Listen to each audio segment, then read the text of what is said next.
વિદ્યાર્થીમાં સર્વાંગી વિકાસ છે ને ખૂબ જરૂરી છે, જેને આપણે ઇંગ્લિશમાં કહીએ છીએ હોલિસ્ટિક ડેવલપમેન્ટ. કે વિદ્યાર્થી હોશિયાર પણ હોવો જોઈએ, સેન્સિટિવ પણ હોવો જોઈએ અને ક્રિએટિવ પણ હોવો જોઈએ. આ બધી વસ્તુ ભેગી થઈને એક સંપૂર્ણ વિદ્યાર્થીનું નિર્માણ કરે છે. કોઈ પણ વિદ્યાર્થીને ઓળખવાના છે ને 3 પાસા હોય છે, એક જ્ઞાનાત્મક, એક ભાવાત્મક અને એક ક્રિયાત્મક. આપણે મોસ્ટલી હરેક વિદ્યાર્થીને જ્ઞાનાત્મક પાસાથી જ ઓળખીએ છીએ કે આને આ ધોરણમાં આટલા ટકા આવ્યા એટલે હોશિયાર, અને આને આમાં આટલા ટકા ના આવે એટલે ઠોઠ.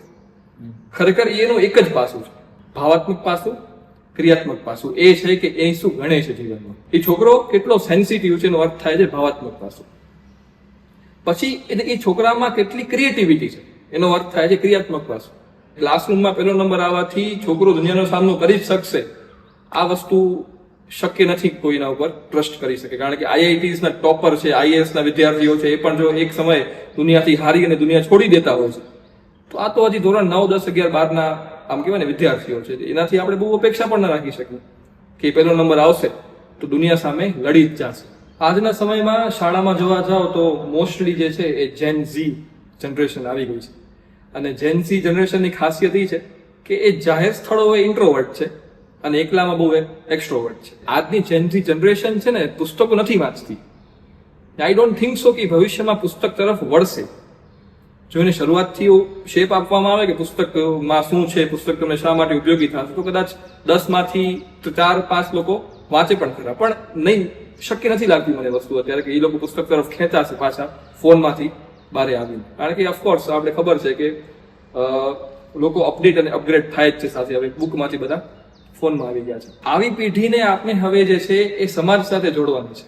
શિક્ષકનું કામ અત્યાર સુધી હતું કે એ હંમેશા તેના સ્ટુડન્ટ્સને જ્ઞાન આપે, પરંતુ હવે જે જનરેશન સાથે આપણે કામ કરવાનું છે એ જનરેશન સાથે કામ કરતા સમયે આપણે અમુક વસ્તુ ધ્યાનમાં રાખવી પડશે. મારા હંમેશા એવા પ્રયત્નો હોય છે કે કોઈ પણ વિદ્યાર્થીને છે ને હંમેશા હું સમાજથી રૂબરૂ રાખું, તો એમને ખબર પડે કે માત્ર શાળા, માત્ર એમનો ક્લાસ, માત્ર એમની બેન્ચ, માત્ર એમનું ગામ, માત્ર એમનું ઘર એટલી જ દુનિયા નથી. એ લોકો કુવાના દેડકા ન બની જાય. કોમન હ્યુમન સાયકોલોજી છે કે તમે અમુક ઉંમરના છોકરા છોકરીઓ વિદ્યાર્થીઓ સામે તમે કહો કે આ તો આવો જ છે ને, તો એ એવું જ કરવાનું છે. આ વસ્તુનો ઉપયોગ પોઝિટિવલી, તું તો ભાઈ બહુ સરસ ગાસ, તારી એક્ટિંગ તો કેવી પડે હો, આનાથી શું થશે? એક તો એનું સોસાયટી સાથે કનેક્શન બનશે. ક્યારેક એમને ફેલિયર પણ જીવનમાં આવે, બહુ સારું કામ કરેલું હોય છતાં પણ ક્યાંક એમના વખાણ ન થાય, ક્યાંક એમની ગણના ન થાય, તો એમને ખોટું ન લાગવું જોઈએ. મારો ફોકસ જ્ઞાનાત્મક પાસા ઉપર તો હોય જ છે, પણ મારું માનવું એવું છે કે ભાવાત્મક પાસો પણ એક્ટિવેટ ક્રિયાત્મક પાસાથી જ થશે. અને થ્રુ સ્ટેજ એમને સ્ટેજ ઉપર મોકલીને આ વાત શક્ય છે એવું મારું માનવું છે.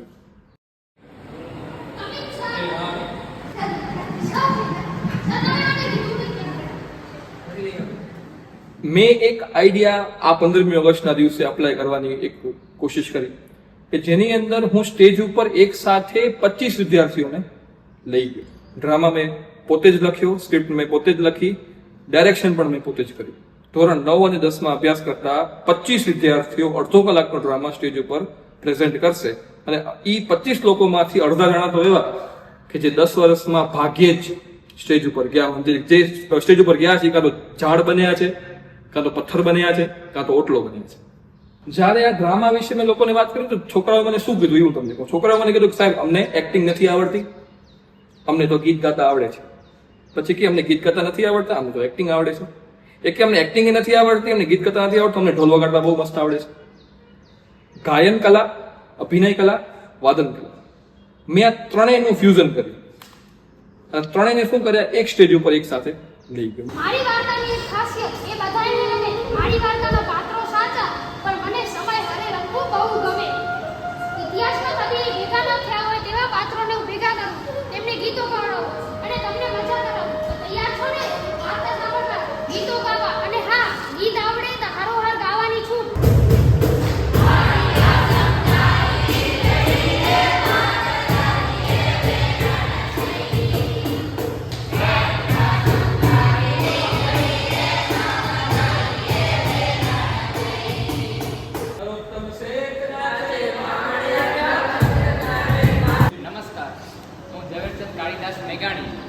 આપના રાષ્ટ્રીય શાયર. મારો વિશેષ પરિચય શું આપું? આપ તો મને ઓળખો છો અને ઘણો પણ છો. હરેક વિદ્યાર્થીની સ્ક્રિપ્ટ હતી ઓછામાં ઓછા 60 થી 70 પેજીસ, અને જેમણે ડ્રામાને ન્યાય આપ્યો છે, ભલે અમે લોકો એની પાછળ લગભગ તો એ નહીં તો આમ જોવા જાવ તો મહિનો જેવું તો હેરાન થયા શબ્દ કદાચ એનો ઉપયોગ હું ન કરી શકું. અમે શીખ્યા કોઈ પણ પાત્ર જયારે અભિનય કરતો હોય ને ત્યારે એ પાત્રને પોતે એ છોકરો કે છોકરી કે વિદ્યાર્થીની પહેરી લે છે, એ ફીલ કરે છે ભાઈ હું તો આ જ છું. આ સર મલક જ કઈ જુદો છે. અહીંના જણક જોરકા છે એવું નથી, અહીંની તો બાયુ પણ એવી વીરાંગનાઓ, સાથે વૈરાગી સ્ત્રીઓ પણ. ગંગા સતી, પાનબાઈ, વીરબાઈ, એવા કેટલાય નામ હું તમને કહું. અને દેવની દીકરી એક એક દીકરીએ આ મલકભાઈને કેટલું કર્યું છે. આજે જયારે પરફોર્મન્સ એ લોકોએ આપ્યું ત્યારે મને એમ થયું કે હા ભાઈ આ ઝવેરચંદ મેઘાણીનું પાત્ર એને ઓઢ્યું હતું, સલમાનું પાત્ર એને ઓઢ્યું હતું, નરોત્તમ શેઠનું પાત્ર એને ઓઢ્યું હતું. એટલે આમ ક્યાંક ને ક્યાંક મને લાગે કે સલમાની આંખોમાં એક ઝીણું આંસુ આવ્યું જેનાથી એની અંદર ભાવાત્મક પાસું ખીલ્યું. આનાથી એનામાં સાથે મળીને કાર્ય કરવાનો જે એક લક્ષણ હોય આવશે. પછી તો કેનો સ્ટેજ ફિયર જશે, પછી યાદશક્તિ વધશે, જે ભણવામાં કામ આવશે. જે છોકરો કે જે છોકરી 60 લાઈન યાદ રાખી શકતો હોય, 60 લાઈન તમે હું પણ યાદ રાખવું હોય તો આપણે 3 દિવસ જોઈએ, વિધાઉટ એની મિસ્ટેક, અલ્પ વિરામની અને પૂર્ણ વિરામની પણ ભૂલ નહીં. આવી જ રીતે એક છોકરો કે એક છોકરી 60 લાઈન યાદ રાખી શકે છે તો એ વિદ્યાર્થી ઓફકોર્સ જ્ઞાનાત્મક પાસામાં પણ ખૂબ આગળ વધી શકે છે. અને જ્ઞાનાત્મક પાસામાં આગળ વધારવું એ શિક્ષકનો અલ્ટિમેટ ગોલ આજે થઈ ગયો છે, પહેલા નહોતો. આપણે જોયા છે કે ઘણા બધા આશ્રમો હતા પહેલા, ને આશ્રમોમાં પણ લોકો જે છે ગુરુ જે હતા એને ઝાડ કાપવા માટે હલાવતા, પાણી ભરવા માટે હલાવતા, ઘણા બધા એવા ટાસ્ક આપતા એમને કે એમનો સર્વાંગી વિકાસ થાય. અને આજના સમયમાં આપણો ફોકસ માત્ર અને માત્ર જે છે એ માત્ર કેટલા ટકા આવે છે, છોકરામાં કેવા લક્ષણો છે, પોતે છોકરો કેવો છે, પરિવાર સાથે કેમ જીવે છે, કેમ રહે છે, એના મિત્રો કેટલા છે, આ કોઈ વાત મેટર નથી કરતી. ટકા કેટલા આવે આટલા, વાત પૂરી. આપણે ક્યારે પણ એમ ન કહી શકીએ કે કોઈ પણ વિદ્યાર્થી જો પરીક્ષામાં ઉત્તીર્ણ થશે સારા ગુણથી તો સારી જગ્યાએ પહોંચી જશે. જે વિદ્યાર્થીમાં કાંઈ નથી એ વિદ્યાર્થી ક્યાંય નહીં પહોંચી શકે. It is not quite possible. વાત સ્કિલની આવે છે અહીંયા. આજે કોઈ પણ જોબ ઇન્ટરવ્યુમાં તમે જાઓ તો જે કંપની બહુ મોટી નથી ને એ તમારા ટકા જોવે છે ત્યારે, અને જે કંપની બહુ મોટી છે ને એ તમારા ડોક્યુમેન્ટની ફાઇલ લઈને આમ મૂકી દે છે કે ભાઈ આપણે વાત કરી, બોલ તું કેટલા વાંચો, હું તને તારા વાત કરવાના સ્વભાવથી માપી લઈશ. અને વિદ્યાર્થીઓમાં સ્કિલ હોવી ખૂબ અનિવાર્ય છે, કારણ કે આવતા 15 વર્ષમાં જે વિદ્યાર્થીઓ અત્યારે સ્કૂલમાં ભણે છે ને જે જ્યારે જાહેર જીવનમાં જશે આજથી 10 વર્ષ પછી, 20 વર્ષ પછી, ત્યારે મોટા ભાગના કામ સ્કિલ બેઝડ હશે. એટલે હું એક શિક્ષક તરીકે તમને એક વિનંતી કરું છું કે હંમેશા વિદ્યાર્થીઓનો જ્ઞાનાત્મક પાસો ન તપાસજો. તપાસવો અવશ્ય છે એ પણ મેઇનલી એનો ક્રિયાત્મક પાસો અને ભાવાત્મક પાસો પણ આપણે તપાસવો જોઈએ. અને બીજી વસ્તુ એ છે કે કોઈ પણ વિદ્યાર્થી જ્યારે ઇન્ટ્રોવર્ટ છે, જેનઝી જનરેશનમાં આવે છે તો એની સાથે આપણું વર્તન મિત્ર જેવું હોવું જોઈએ, ન કે શિક્ષક જેવું. અને મિત્ર પણ કેવા, તો કે જે આપણી સામે ખુલી શકે એવા મિત્ર થવાનું છે, કે ન કે વિદ્યાર્થી આપણા ખભા ઉપર હાથ મૂકી દે. આ ફરકની ઝીણી ભેદરેખા તમે સમજી શકો તો બહુ સારી વાત કહેવાય કે વિદ્યાર્થી પોતાના દુઃખો આપને કહી શકે એને મિત્ર કહેવાય, ખભે હાથ મૂકી દે ને પછી ભાઈબંધ કહેવાય. ભાઈબંધ નથી બનવાનું, મિત્ર બનવાનું છે.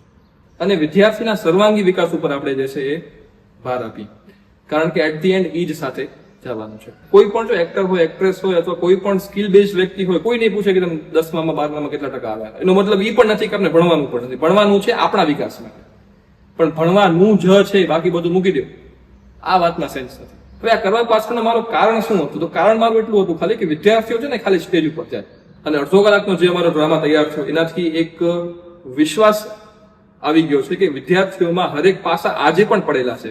જેનઝી જનરેશન ખાલી આમ જોવા જાવ તો એક પ્રકારની માન્યતા જ છે કે આ તો આવા છે. મેં એક આવો નાનો એવો એક્સપેરિમેન્ટ કર્યો જે બહુ સક્સેસફુલ થયો છે. તમે પણ આવું કંઈક કરશો અને તમારા વિદ્યાર્થીના જ્ઞાનાત્મક નહીં પરંતુ સર્વાંગીણ વિકાસમાં તમારો ફાળો આપશો એવી મારી આપ સૌને વિનંતી છે. ધન્યવાદ.